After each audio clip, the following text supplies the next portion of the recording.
Nessa aula, vamos entender como conferir se já existe algum código de barras já cadastrado. O nosso primeiro passo é pensar em uma forma de conferir se o código de barras colocado já está gravado no nosso sistema. Você tem alguma ideia de como vamos fazer isso? Eu vou te dar uma dica. Nós vamos utilizar de uma função do Excel que já aprendemos. Para fazer essa procura de código de barras, vamos utilizar da função CORRESP, que em inglês seria a função match. E como eu já te falei, trabalhar com funções do Excel no VBA é um pouco mais complexo. Então fica bem atento, beleza? Agora vamos entender como utilizar essa função e para ficar ainda mais simples e não precisar passar por todo esse código, olha só o que eu vou fazer. Eu vou vir aqui nos nossos módulos e vamos construir uma macro aqui, beleza? Eu vou colocar assim, sub teste CORRESP, combinado? Onde aqui a gente vai entender como aplicar essa função e depois a gente volta para o nosso formulário. Bom, vamos começar colocando a nossa função, né? Vamos então criar uma variável e chamar ela de linha, mais uma vez.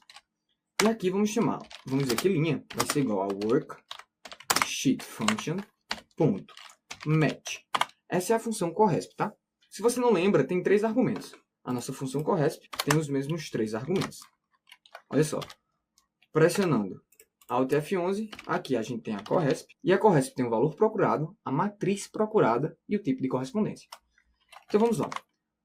Aqui, o nosso valor procurado, vamos imaginar que seja, por exemplo, vamos fazer o nosso teste primeiro, aqui nessa coluna B, tá? Chamada de teste 1. Então, nosso valor procurado é teste 1, beleza? A nossa segunda coluna vai ser a nossa planilha de cadastro de produtos, que é a 6, range. E aqui vai ser a nossa coluna B, tudo bem? E o nosso último código, lembrando, tá? Aqui eu fiz uma besteira. Aqui não separa por ponto e vírgula. Aqui no VBA é por vírgula, combinado? Então aqui, vírgula e zero. Pois aqui é o tipo de correspondência e eu quero o tipo de correspondência exato. Como a gente viu lá no PROC-V e CORRESP. Pronto. Agora vamos tentar executar e vamos retornar, tá? Aqui faltam 2 aspas duplas, tá? E vamos retornar um message box linha. Vamos compilar. E aqui ele está dizendo, ó, o teste 1 foi encontrado na linha 2. Beleza, linha 2, aqui está encontrado. Agora, o que acontece quando a gente não encontra? Vou colocar, por exemplo, teste, que eu sei que não tem. Olha só o que acontece quando eu compilo, quando eu executo esse nosso código. Ele vai dar um erro no nosso VBA.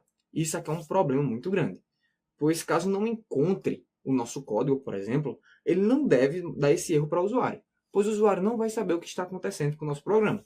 Mas antes de continuar, olha o que eu vou fazer. Agora que a gente já viu como funciona com texto, vamos colocar agora o número. Vamos colocar, por exemplo, 123. O código 123, e aqui não vai ser mais o D, vai ser a coluna D. D de dado. Então colocaremos D e vamos executar, né? Ou seja, aqui é fácil. O resultado vai ser linha 5. E ao compilar, olha o que acontece. É dado um erro, mesmo que eu tenha 123 aqui, e aqui é exatamente 123. Então, por que será que isso está acontecendo? Bom, para resolver esse problema, eu terei que fazer um pequeno detalhe. Olha só, eu vou somar um zero aqui. Eu só farei isso. E olha só o que vai acontecer. Agora, o que antes eu tinha um problema, quando eu compilar, eu vou ter a linha 5. Aí você vai me perguntar, Rafael, o que é que está acontecendo? Porque você somou um zero e funcionou. Olha só, o que acontece aqui, e que eu quebrei muito tempo a minha cabeça para encontrar a solução para esse problema, é o seguinte. Quando nós estamos trabalhando com números, nós temos que acrescentar esse caractere. Por quê? Porque ele vai transformar esse nosso número, o que está em string, para número. E ele vai conseguir encontrar, pois o Excel diferencia, como eu te mostrei na nossa primeira aula. Isso daqui é um texto para o Excel. Se eu expandir essa coluna, ele está do lado esquerdo. Agora, isso daqui é um número. Então, o que temos aqui é um texto. Sendo que o que estamos procurando nessa coluna é um número, que está do lado direito. Para procurar um número, nós vamos ter que somar com esse dígito zero. Ou a gente também poderia utilizar de uma transformação, que é cint. Esse cint, ele transforma a nossa string, ou o nosso dado, em inteiro. E ao fazer isso e compilar, também vai funcionar. Aquele zero é exatamente o processo de transformação dessa nossa string para número, beleza? Fique muito atento quando eu estiver utilizando o match, porque eu perdi horas e horas tentando entender, compreender o que acontecia com essa função. Eu estou te dando aqui o passo a passo do que você tem que fazer para conseguir utilizar quando for buscar número ou quando for buscar texto. O texto não tem segredo nenhum, pode colocar o número diretamente, a string diretamente. Já quando você estiver procurando o número, tome muito cuidado e fique atento ao valor procurado. Pronto! Agora vamos lá. Agora a gente já entendeu a match e entendemos os detalhes que temos que ficar atento. Mas o que é que acontece, por exemplo, se eu colocar aqui 1, 2, 3, 4, não tem esse código. E ainda assim é mostrado esse erro. E vamos ser sinceros, né? Toda vez que não encontrar algum dado sem mostrar esse erro, não vai ser nada legal para o usuário. Então, com isso, precisamos utilizar um código que seja algo parecido com a função seErro lá do Excel. Ou seja, quando for dar um erro, ele não mostre esse erro. Qual é esse código? Esse código é o seguinte, ele é bem fácil, tá? A gente só vai colocar antes do nosso código um erro, ou seja, caso aconteça o erro, resume next. Ou seja, quando acontecer um erro, vá para a próxima linha, ou algo parecido com isso.